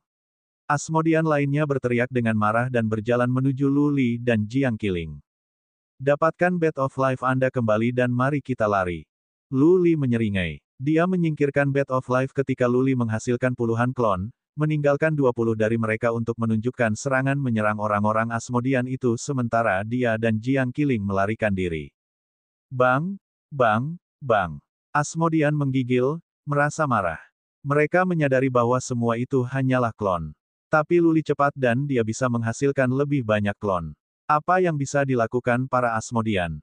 Ledakan. Segera, Luli dan Jiang Qiling bergerak, menatap dua Asmodean lainnya. Sekali lagi, Luli adalah orang yang memberi perintah dan Jiang Qiling bertindak sesuai dengan itu. Soulfish Butterflies bergegas keluar dan Bat of Life menghancurkan, mengubah dua Asmodean lain menjadi daging yang membumi. Selanjutnya, dia membawanya pergi lagi, meninggalkan klonnya di semua tempat untuk membingungkan para Asmodean. Boom, boom, boom. Luli bergerak untuk membunuh dua orang Asmodean sekaligus. Jiang Qiling secara bertahap mengatasi rasa takutnya terhadap orang Asmodean dan menjadi bersemangat. Dia tidak harus memikirkan apapun, selain bergerak atas perintah Luli. Dengan lebih banyak Asmodean terbunuh, kegembiraannya tumbuh seolah-olah dia tidak membunuh Asmodean, tetapi memainkan permainan yang mendebarkan. Luli, yang itu sangat jelek. Bagaimana kalau kita pergi dan membunuh yang itu? Luli, bagaimana kalau kita membuat langkah besar? Ada 7 atau 8 dari mereka di sana. Mari kita bunuh mereka sekaligus. Orang Asmodean itu lemah. Aku bisa menghancurkan mereka sampai mati dalam sekali jalan. Ini tidak menyenangkan, tidak menyenangkan. Petik 2, petik 2. Luli tidak tahu harus berkata apa padanya. Siapa yang berubah pucat karena ketakutan tadi? Alih-alih mendengarkan Jiang Qiling, Luli terus mengamati situasi untuk menemukan pembunuhan termudah. Dia belum mendapatkan gambaran yang komprehensif tentang Asmodean, jadi dia tidak percaya diri untuk mengambil risiko. Jika dia melakukan kesalahan, hidupnya dan Jiang Qiling bisa dalam bahaya. Setiap langkah harus diambil dengan hati-hati. Pada saat satu dupa menyala, Luli dan Jiang Qiling telah membunuh 11 dari 20 orang Asmodean. Mereka tidak membunuh orang barbar karena itu tidak kuat dan hanya alat yang digunakan oleh orang Asmodean.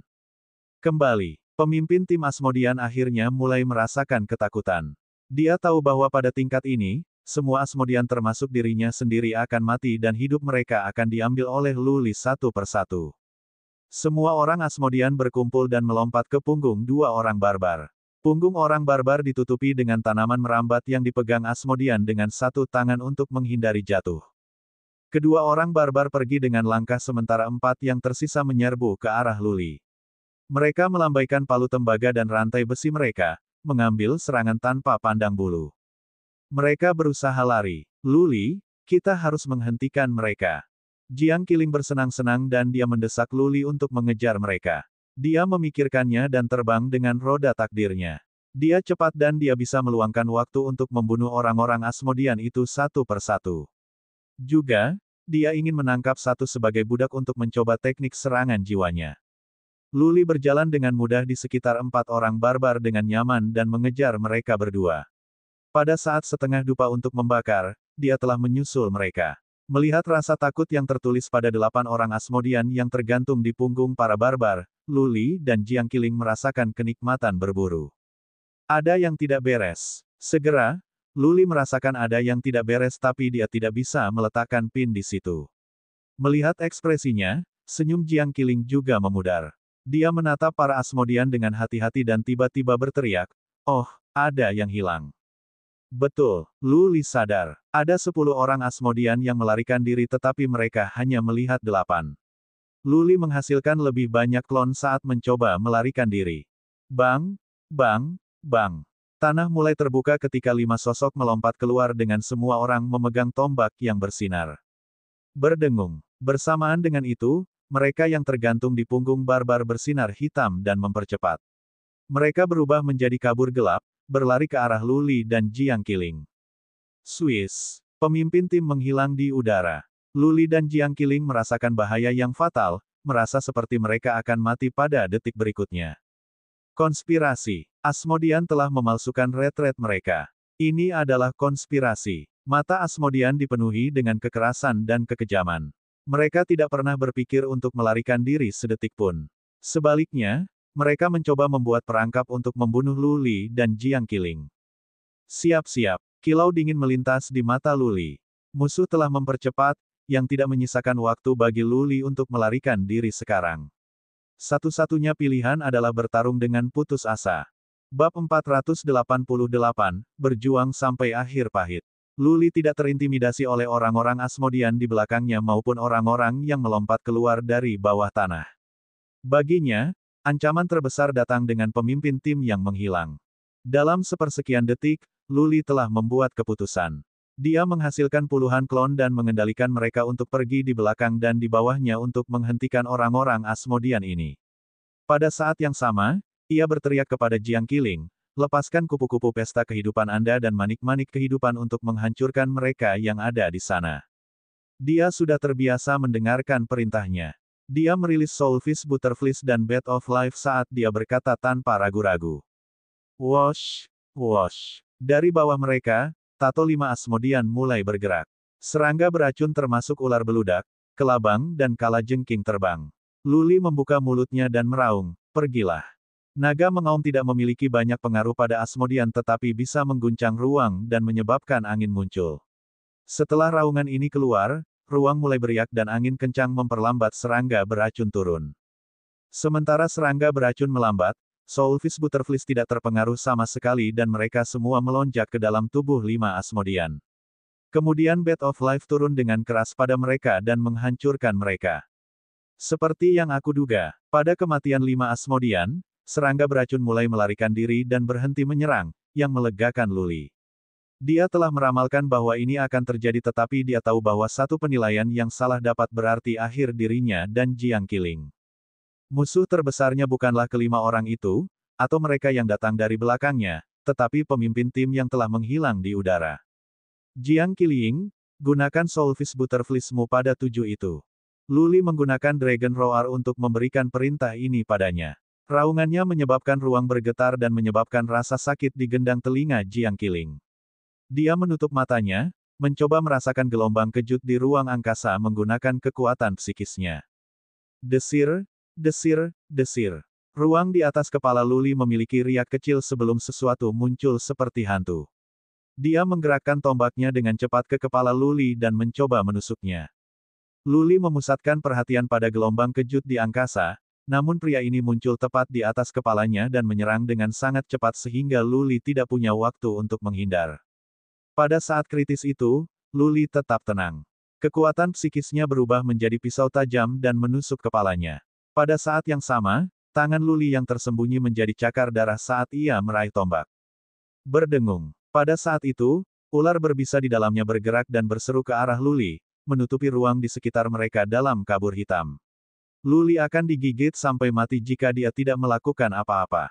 Namun, jika Lu Li mengalihkan targetnya ke ular berbisa, dia tidak akan bisa melindungi dirinya dari tombak. Akhirnya akan sama baginya, kematian. Jiang Qiling baru saja merilis Soulfish Butterflies miliknya pada 7 Asmodean, yang memperlambat reaksinya. Dia menatap belasan ular berbisa yang berdecak, ketakutan dan benar-benar kehilangan. Sedikit putih. Luli tahu bahwa dia tidak bisa mengandalkan Jiang Qiling sekarang. Bahkan jika dia memintanya untuk melakukan sesuatu, dia tidak akan bisa menghentikan puluhan ular berbisa. Satu-satunya harapannya adalah Little White sekarang. Little White seharusnya tidur karena telah bermandikan cahaya surgawi bersama dengan Jiang Qiling dan dianugerahi karunia energi surgawi. Tapi itu terbangun di raungan Luli atau telah merasakan bahaya yang masuk dan bangun tepat waktu. Dalam kekaburan putih, Little White terbang keluar. Itu memancarkan ki yang kuat dan bulu di surainya berdiri di ujung. Dia berteriak pada ular berbisa yang turun dari langit.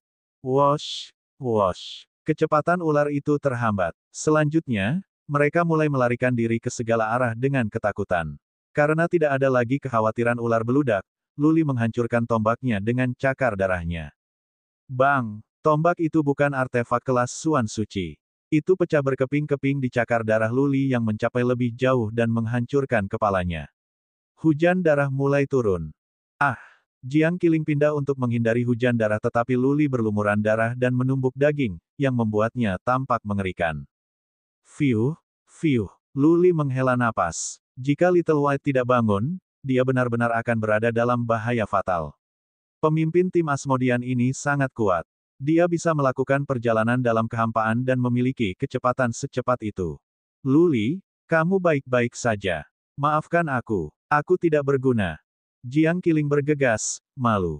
Dia membeku dan tidak melakukan apa-apa ketika Luli berada dalam situasi yang mengancam jiwa, yang membuatnya merasa bersalah. Tidak apa-apa, itu bukan salahmu. Luli menyeringai. Dapat dimengerti bahwa Jiang Qiling tidak bisa bereaksi cukup cepat di saat-saat kritis seperti ini karena dia hanya seorang wanita muda dari rumah tangga kaya yang tidak memiliki pengalaman dalam pertempuran berdarah dan kesiapan mental yang cukup. Jika itu adalah wanita muda lainnya, mereka mungkin telah jatuh ke tanah. Membunuh mereka, yang paling sulit dari orang-orang Asmodean untuk diatasi telah dibunuh dan 7 sisanya bukan ancaman. Luli menatap mereka dengan marah dan berkata, gunakan Bed of Life Anda untuk membunuh 6 dari mereka. Biarkan satu hidup-hidup untukku. Jiwa-jiwa Asmodean itu ditangkap oleh Soulfish Butterflies, yang membuat mereka tidak mampu bergerak. Jiang Qiling melampiaskan rasa bersalahnya kepada orang-orang Asmodean itu dan menghancurkan mereka dengan Bed of Life-nya dengan paksa. Dia masih memiliki sedikit kemarahan yang dilepaskan setelah orang-orang Asmodean itu meninggal. Dia kembali setelah menghancurkan 2 orang barbar sampai mati.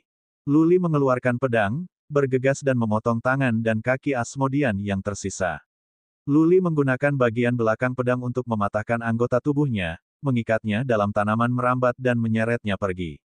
Luli juga mengatakan pada Jiang Qiling untuk terus menggunakan Soulfish Butterflies untuk mencegahnya terbangun. Dia menggunakan Bed of Life untuk membunuh keempat barbar lainnya, yang akan dihitung menjadi poinnya. Wosh! Orang barbar terakhir dibunuh. Luli terbang dengan Jiang Qiling, menyeretnya dengan mereka tanpa penundaan. Raungannya bisa memancing lebih banyak prajurit ras asing. Dia harus segera meninggalkan tempat kejadian agar aman. Terbang selama 1 jam, mereka tiba di gua tempat Jiang Hu dan yang lainnya menjaga. Meskipun senang melihat Jiang Qiling dan Luli kembali, mereka memerah melihat Luli berlumuran darah. Mereka lega setelah menggunakan kekuatan psikis mereka untuk memastikan bahwa darah itu tidak berasal dari Luli. Nona Qi, Tuan Muda Lu, Anda melawan orang-orang Asmodean. Jiang Hu bertanya. Jiang Qiling menjawab dengan bangga, kami membunuh semua orang Asmodean. Bukankah kita baik-baik saja? Semua Asmodean. Jiang Hu dan yang lainnya saling memandang dengan terkejut. Bagaimana keduanya membunuh begitu banyak orang Asmodean? Kenapa mereka tidak terluka? Luli sedang tidak ingin membicarakannya. Dia melambaikan tangannya dan berkata, pergilah ke gua. Kita harus pergi dulu. Dia menyerahkan Asmodean kepada Jiang Hu yang mengambil beberapa rantai hijau, rantai perangkap iblis yang dimiliki oleh keluarga besar. Rantai ini bisa mengandung energi Suan di dalamnya. Tanpa Suan energi, tidak ada keterampilan yang dapat digunakan tidak peduli berapa banyak yang ada. Tentu saja, Jiang Hu menjatuhkan Asmodean, karena takut dia akan melakukan sesuatu di belakang mereka. Mereka bergerak diam. Keluar dari gua, mereka berlari ke arah lain selama 6 jam. Selama waktu itu, mereka membunuh 3 orang barbar lagi dengan mudah mereka bertemu di sepanjang jalan dan bergegas maju. Setelah setengah hari, mereka berhenti, bukan karena mereka melihat musuh tetapi manusia. Mereka bertemu tim lain, yang pemimpinnya adalah dua wanita muda dengan 1000 pesona. Ji Mengtian dan Dai Feiyu. Bab 489, Kesepakatan. Istana Samsara dan Paviliun Bunga meninggalkan kesan yang buruk pada Luli mengingat bahwa kedua kekuatan tersebut berpartisipasi dalam penghancuran Qian Phoenix Rache dan Mammoth Rache. Suatu hari, Luli mungkin bisa memimpin dua balapan kembali ke Central Plains untuk merebut kembali tanah leluhur mereka. Mau tidak mau, dia harus bertarung dengan dua kekuatan. Luli tidak akan ramah pada Ji Mengtian dan Dai Feiyu yang pada dasarnya adalah musuhnya. Luli ingin menghindari mereka tetapi Dai Feiyu menyapa Jiang Qiling dengan senyum dari kejauhan, Sister Qiling. Jiang Qiling juga tidak memiliki perasaan yang baik tentang keduanya. Faktanya, dia membenci semua wanita muda dan tuan muda dari keluarga besar. Namun, dia tidak bisa mengabaikan Dai Feiyu setelah dia mengucapkan salam. Jiang Qiling melompat dari nasib roda Luli dan berkata sambil tersenyum, "Ini kamu, Nona Feiyu, Nona Mengtian." Ji Mengtian dan Dai Feiyu dikelilingi oleh lebih dari 30 orang. Setengah dari mereka adalah perempuan dan setengahnya adalah laki-laki tetapi semua berada di alam Noble Lord. Jelas, itu dikirim oleh dua kekuatan untuk melindungi Ji Mengtian dan Dai Feiyu. Ji Mengtian tersenyum manis. Dia mengirim pandangan berkilau kepada semua orang. Jiang Hu dan yang lainnya merasakan napas mereka memendek. Bahkan Luli agak takut menatap matanya. Wanita muda ini sempurna. Setiap gerakan dan senyum yang dimilikinya akan memikat pria. Ji Mengtian akhirnya memusatkan perhatiannya pada Luli. Melihat darah padanya, dia bertanya sambil tersenyum, "Tuan muda, Anda pasti telah melalui perkelahian pahit. Bagaimana kabarmu? Apakah ada di antara Anda yang terluka?" Kata-kata Ji Mengtian normal. Sepertinya dia hanya mengajukan pertanyaan acak. Tapi Jiang Qiling mendeteksi sesuatu yang keras. Sambil tersenyum bangga, Jiang Qiling menjawab, "Kami bertengkar kecil. Luli dan aku baru saja membunuh lebih dari 20 orang Asmodian dan 6 orang barbar. Kami tidak terluka. Kami tidak bisa terluka hanya dengan 20 orang Asmodian." Orang-orang dengan Ji Mengtian dan Dai Feiyu terkejut. Mereka tahu bahwa orang Asmodian sulit ditangani. Bagaimana tidak ada yang terluka di pihak Luli, di mana hanya ada lebih dari 10 prajurit, ketika mereka dihadapkan dengan lebih dari 20 orang Asmodian. Jiang Hu melambaikan tangannya dan prajurit lain membawa maju Asmodian yang ditangkap. Dia berkata dengan agak malu, "Sebenarnya, kami tidak melakukan apa-apa. Tuan Muda Lu dan Nyonya Qi membunuh 20 orang Asmodian itu." Dai Feiyu dan Ji Mengtian menatap Luli. Ketika Jiang Hu memberikan jawabannya, dia meletakkan nama Luli di depan nama Jiang Qiling. Apakah dia mencoba menyiratkan bahwa Luli memberikan kontribusi yang lebih besar? Sebelum memasuki medan perang kecil, Luli sudah menarik perhatian dari Ji Mengtian dan Dai Feiyu. Mereka memperhatikan bahwa dia memberi Jiang Qiling kedipan dan dia berhenti membual tentang betapa baiknya dia sekaligus. Sekarang mereka melihat Jiang Qiling melompat dari nasib roda Luli, minat mereka pada Luli tumbuh lebih besar. Dai Feiyu memikirkan sebuah ide. Dia membungkuk kepada Luli dan berkata, "Tuan Muda Lu, aku sudah lama mendengar tentang kemampuanmu yang luar biasa. Aku punya permintaan yang tidak masuk akal. Bisakah kau membawa kami bersama denganmu? Kami ingin mendapat kehormatan untuk belajar dari perbuatan kepahlawananmu." Petik 2. Seorang wanita muda yang menawan sedang menatap Luli dengan matanya yang bisa berbicara. Dia memintanya dengan hormat dan dia praktis memohon padanya. Jika Luli adalah beberapa tuan muda rata-rata, dia akan mengatakan ya. Tapi Luli tetap tenang. Bahkan, dia waspada. Sambil tersenyum, dia menoleh ke Jiang Qiling dan berkata, "Saya hanya kaki tangan yang bekerja untuk Lady Qi. Jika Lady Qi dan yang lainnya tidak merawat saya dengan baik di sepanjang jalan, saya akan terbunuh." Lady Feiyu, itu bukan saya yang harus Anda ajukan pertanyaan.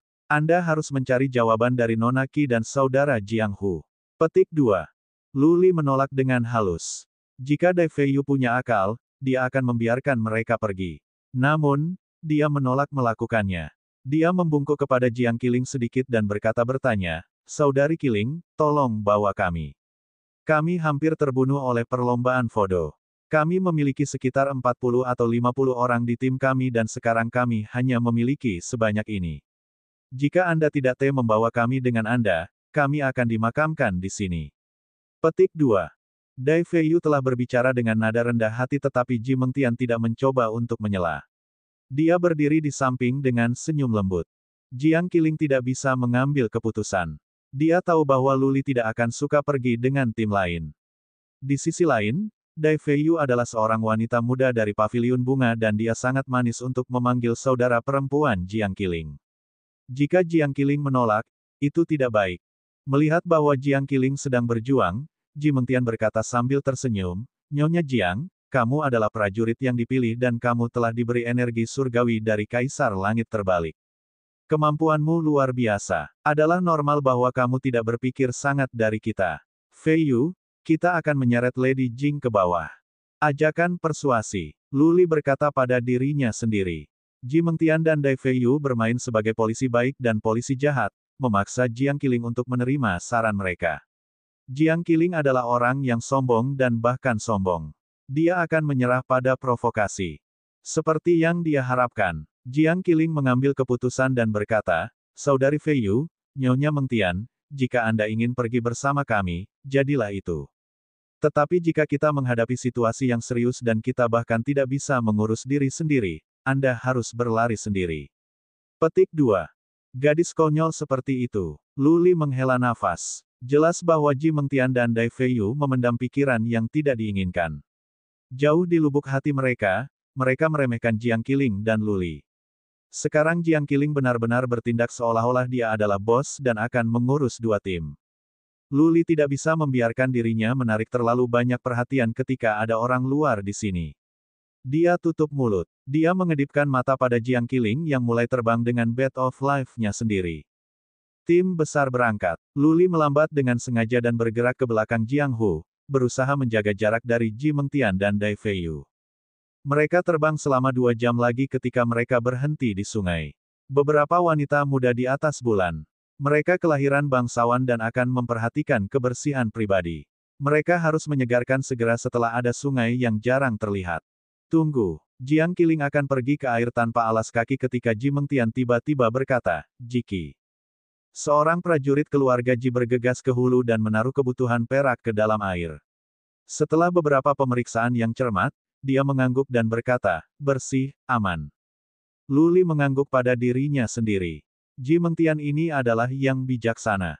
Jika sungai ini diracuni oleh ras Fodo, mereka semua bisa mati begitu mereka masuk.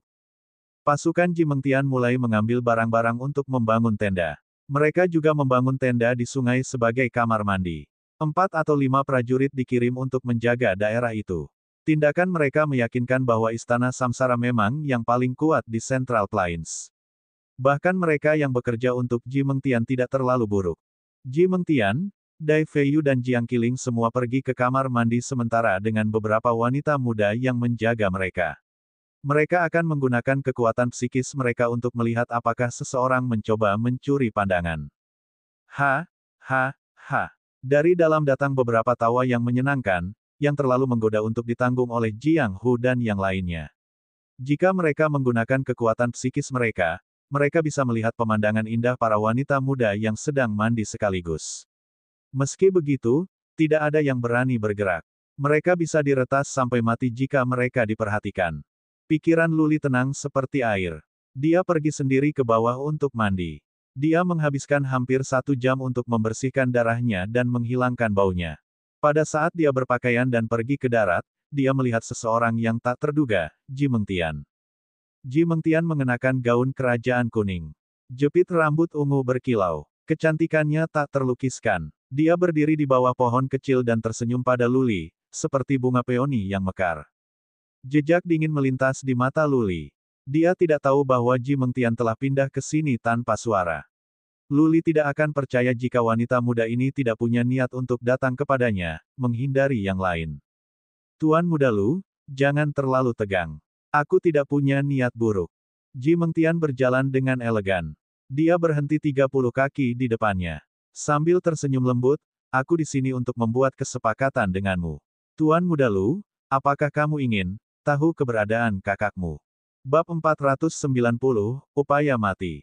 Saudara perempuanku. Luli tidak senang mendengar dua kata itu. Sebaliknya, dia punya perasaan krisis. Dia sangat khawatir sehingga dia bisa menjatuhkan Ji Mengtian sekarang. Tentu saja, ini hanya gagasan singkat. Membunuhnya tidak akan membantu Luli.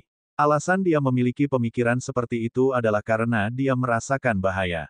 Ji Mengtian tahu tentang saudara perempuannya. Apakah Ji Mengtian menyelidikinya? Atau apakah istana Samsara yang memandangnya? Ada begitu banyak rahasia di Gurun Utara sehingga semua orang di sana bisa mati jika Central Plains diberitahu. Inilah sebabnya mengapa Luli sangat gugup dan bahkan memiliki keinginan untuk membunuh Ji Mengtian. Tidak peduli seberapa peduli dia tidak membiarkan itu muncul di wajahnya. Dalam waktu beberapa napas, dia sudah tenang. Dia menyipit dan bertanya, Nona Ji, apakah Anda tahu banyak tentang saya? Anda tahu tentang saudara perempuan saya? Senyum Ji Mengtian masih menggantung di wajahnya, sangat cantik. Dia berkata dengan suara yang seindah lagu Oriole, Sanktuari dimiliki oleh Istana Samsara. Karena kamu memposting sebuah misi di sana, kami belajar sesuatu. Dia melanjutkan setelah jeda, sejujurnya, banyak keluarga besar telah memperhatikan Anda.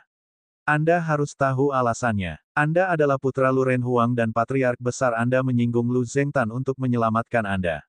Dapat dimengerti bahwa keluarga lain akan memperhatikanmu. Petik 2.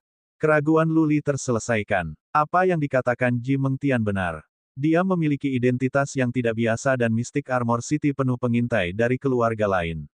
Apa yang dia lakukan di Mystic Armor City tidak bisa lepas dari jaringan intelijen keluarga besar lainnya. Luli mengangguk dan bertanya, Nona Ji, apa lagi yang kamu tahu? Aku tahu bahwa Song Qi terbunuh olehmu. Ji Mengtian penasaran dengan masalah ini tetapi dia melanjutkan, kamu telah menarik perhatian dari keluarga lain karena Song Qi. Meskipun keluarga lain tidak tahu bagaimana kamu membunuhnya, tetapi dia mati di Gurun Utara, tanpa keraguan. Petik 2. Luli sedikit lega. Jadi, Qian Phoenix Rache dan Mammoth Rache tidak terekspos. Kalau tidak, pejuang yang kuat dari keluarga besar akan memaksa masuk ke Gurun Utara. Dia tidak ingin mengikuti jejak Ji Mengtian lagi jadi dia bertanya, kamu mengatakan bahwa kamu tahu keberadaan kakakku. Apakah ini benar? Kami telah mengirim misi tetapi tidak ada yang mengklaimnya. Haha, senyum Ji Mengtian elegan. Dia menggelengkan kepalanya dan menjawab, aku hanya bertanya apakah kamu tertarik untuk mengetahui keberadaan adikmu. Aku tidak mengatakan bahwa aku tahu.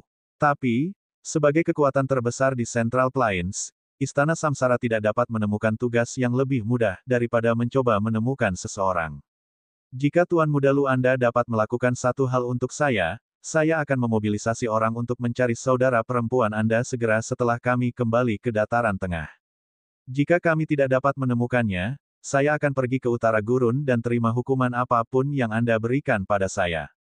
Petik 2. Luli sedang berpikir keras. Ji Mengtian terdengar tulus dan terlalu berlebihan untuk mengatakan bahwa dia bersedia menerima segala bentuk hukuman.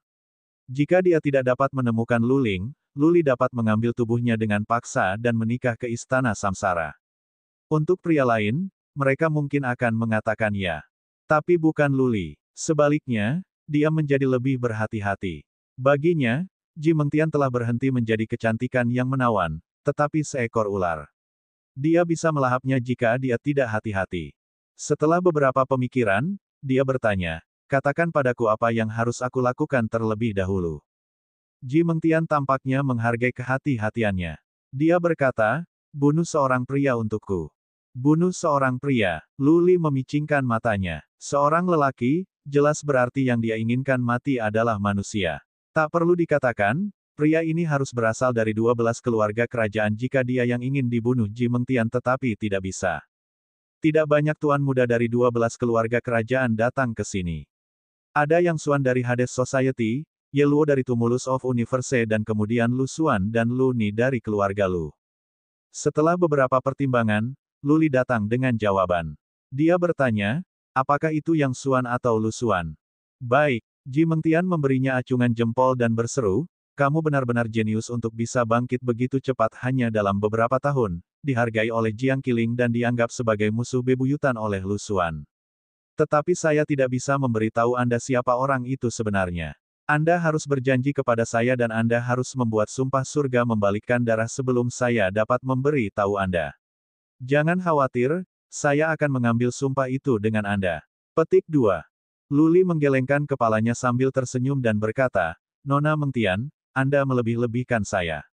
Murid dari 12 keluarga kerajaan semua memiliki garis keturunan yang kuat dan alam yang tinggi. Mereka dilindungi oleh pelayan yang kuat. Saya hanya di alam abadi. Mereka akan bunuh aku dulu sebelum aku bisa mendekat, belum lagi membunuh mereka. Petik 2. Lu Li menolaknya. Dia punya nyali dan percaya diri untuk membunuh Lu Xuan atau Yang Xuan tetapi dia tidak ingin terlibat dengannya. Gadis ini terlalu berbahaya. Upaya yang gagal mungkin mengorbankan nyawanya sendiri. Ji Mengtian tidak marah karena dia menolak dengan sopan. Dia tersenyum dan menjawab, Tuan Muda Lu, tidak apa-apa kalau kamu tidak mau bekerja sama denganku sekarang. Akan ada banyak waktu. Kamu bisa datang dan menemuiku kapan saja. Aku akan menghiburmu dengan penuh hormat. Dengan mengatakan itu, Ji Mengtian tersenyum lebar. Matanya berbinar. Segala sesuatu tentang dirinya memesona. Dia menggoda seperti kucing dalam panas dan kemudian berbalik, mengayunkan pinggangnya yang ramping dan pergi. Dia akan berbalik dan tersenyum pada Luli setiap beberapa langkah. Dia seorang sirene, sirene. Luli berseru pada dirinya sendiri. Gadis ini adalah racun tetapi dia adalah tipe orang yang rela mati untuk dan ingin dekat dengannya. Dia adalah Helen dari Troy. Dia bisa membiarkan seorang kaisar meninggalkan negaranya dan membiarkan banyak pria masuk neraka untuknya tanpa penyesalan. Siapa yang Ji Mengtian inginkan mati? Lu Xuan, Yang Xuan, kamu Luo, atau Jiang Qiling? Lu Li punya banyak pertanyaan. Juga, mengapa dia datang kepadanya untuk membuat kesepakatan begitu terburu-buru? Kenapa dia begitu yakin bahwa dia memiliki kemampuan dan nyali? Apakah dia tidak takut bahwa dia akan membocorkan informasi? Lu Li tidak punya jawaban. Dia kembali ke kamp dengan tenang. Di sana, prajurit keluarga Ji telah menyiapkan barbecue, berbagai macam buah-buahan dan anggur. Sekelompok orang duduk melingkar untuk menikmati makanan mereka. Melihat Lu Li kembali, Jiang Qiling melambai padanya dan berkata, Ayo, Lu Li. Lu Li telah memperingatkan Jiang Qiling dengan matanya beberapa kali untuk menjaga jarak ketika ada orang luar. Tapi Jiang Qiling telah melakukannya lagi. Lu Li menghela nafas. Ji Mengtian telah melihatnya dan Dai Feiyu pasti tahu sesuatu juga. Dia hanya berjalan secara terbuka dan mulai menikmati pesta itu. Ji Mengtian tidak mengatakan apa-apa dan memakan sedikit makanan. Dia duduk diam. Meski begitu, dia seperti bulan yang tergantung di langit malam, menarik bagi banyak pria. Bahkan Jiang Hu tidak bisa tidak mencuri beberapa pandangan ekstra. Di mana Ji Mengtian hadir, para wanita muda lainnya hanyut. Hanya Dai Feiyu dan Jiang Qiling yang bisa bersaing dengan Ji Mengtian. Dai Feiyu keluar dan manis sementara Jiang Qiling lucu dan elegan, masing-masing memiliki karakter mereka sendiri. Tiga wanita muda cantik yang duduk bersama telah memesona Lu Li. Dia harus menundukkan kepalanya dan hanya makan untuk menghindari kontak mata. Wosh! Sebelum Lu Li menghabiskan makanannya, datanglah seorang pria dari kejauhan, seorang prajurit keluarga Ji. Prajurit itu berlutut di depan Ji Mengtian dan melaporkan, Nona muda, ada 43 prajurit balap bulu datang dari utara. Mereka berada 30 mil jauhnya. Jiang Qiling meletakkan buah itu, sedikit gugup. Ji Mengtian melambaikan tangannya dan berkata sambil tersenyum, hanya beberapa lusin dari perlombaan bulu. Pancing mereka, ayo jebak mereka dan bunuh mereka. Dai Feiyu menambahkan dengan acuh tak acuh, poin-poin ini adalah buah yang rendah. Mengapa kita tidak mengambilnya? Bersiaplah untuk bertarung. Jiang Qiling frustrasi melihat betapa tenangnya keduanya. Dia menyadari bahwa Ji Mengtian dan Dai Feiyu tidak bersama mereka untuk mencari perlindungan, tetapi untuk memberikan perlindungan. Lu Li tidak keberatan dan tersenyum. Dia ingin melihat teknik apa yang kuat dan keterampilan bloodline yang dimiliki dua wanita muda dari keluarga kerajaan. Pertarungan ini akan menjadi kesempatan sempurna baginya untuk mengamati. Bab 491, Relikuasi. Musuh datang dengan cepat. Ada 43 dari ras berbulu. Sebenarnya, mereka dipikat oleh prajurit dari Istana Samsara, yang berarti mereka tidak akan melambat bahkan jika mereka mau. Jiang Qiling sangat ingin mencoba. Jiang Hu dan yang lainnya juga dalam posisi siap. Namun, Lu Li mengedipkan mata pada mereka untuk membiarkan mereka duduk dengan erat. Sekarang Ji Mengtian dan Dai Feiyu telah menyatakannya dengan berani, mereka harus diberi kesempatan untuk menunjukkan kekuatan mereka. Lu Li bisa menggunakan kesempatan itu untuk menyaksikan kekuatan para murid dari 12 keluarga kerajaan. Ji Mengtian mengisyaratkan orang lain untuk bersembunyi di hutan di dekatnya untuk menghindari menakuti balap bulu pergi. Kemudian dia menoleh ke Dai Feiyu yang terbang dengan lebih dari 10 prajurit. Mereka semua adalah prajurit Realm Lord Realm dari Istana Bunga dan sebagian besar dari mereka adalah perempuan. Mereka semua menaiki Beds of Life dengan Dai Feiyu di depan. Dia tidak takut dan prajurit lain dengan dia juga percaya diri. Mereka tetap di belakangnya. Desir, desir. The Federace memulai serangan mereka. Panah tanpa akhir mengalir turun seperti hujan deras yang terus-menerus, menyelimuti lebih dari 10 prajurit. Armor muncul di atas tubuh 10 prajurit. Armor itu sangat kuat sehingga mereka bisa melindungi dari hujan panah. 10 prajurit melepaskan senjata mereka untuk menghentikan ras bulu dari semakin dekat. Ji Yuan, tutup mereka. Di dalam hutan, Ji Mengtian berkata dengan suara rendah. Lebih dari 10 prajurit dari keluarga Ji masing-masing bergerak ke kiri, kanan dan belakang, mendekati balap bulu. Ji Mengtian tidak meminta Lu Li dan Jiang Qiling untuk bergerak. Niatnya jelas. Pertempuran ini tidak membutuhkan upaya dari Lu Li atau Jiang Qiling. Ji Mengtian bisa menyelesaikan ini dengan Dai Feiyu dengan mudah. Lu Li tidak punya keinginan untuk bertindak sendiri. Dia duduk santai di hutan, mengamati perkelahian. Dia bingung pada kenyataan bahwa Dai Feiyu telah membawa begitu banyak prajurit bersamanya. Apakah dia tidak takut bahwa beberapa dari mereka akan mati? Dai Feiyu dan prajuritnya mendekati balapan bulu. Tiba-tiba, prajurit Federace menyebar. Karena mereka memiliki sayap, mereka terlalu cepat untuk Dai Feiyu dan yang lainnya untuk mengejar ketinggalan. Hoi, hoi. Dai Feiyu dan yang lainnya berkumpul bersama dalam lingkaran untuk melepaskan serangan ke semua arah. Tapi tidak ada dari mereka yang bisa berhasil karena balapan bulu sangat cepat. Panah masih mengalir deras. Sesekali, seseorang akan dipukul.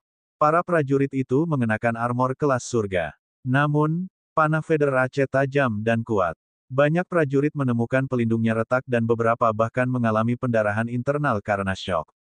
Berdengung. Tatapan hitam keluar dari leher Dai Feiyu dan kemudian dia mulai bersinar hijau. Perisai hijau menutupi lebih dari 10 prajurit dengan dia dan beberapa Federace yang ada di dekatnya. Bagaimana? Lu Li terkejut dengan apa yang dilihatnya. Di lampu hijau, luka-luka semua orang sembuh dengan cepat. Salah satu prajurit memiliki tangan yang patah dan dia tidak bisa mengangkat lengannya. Tapi sekarang lengannya sembuh dengan kecepatan yang terlihat dengan mata telanjang. Di sisi lain, mereka yang dari Federace yang diselimuti oleh lampu hijau melambat dan mulai merasa mual.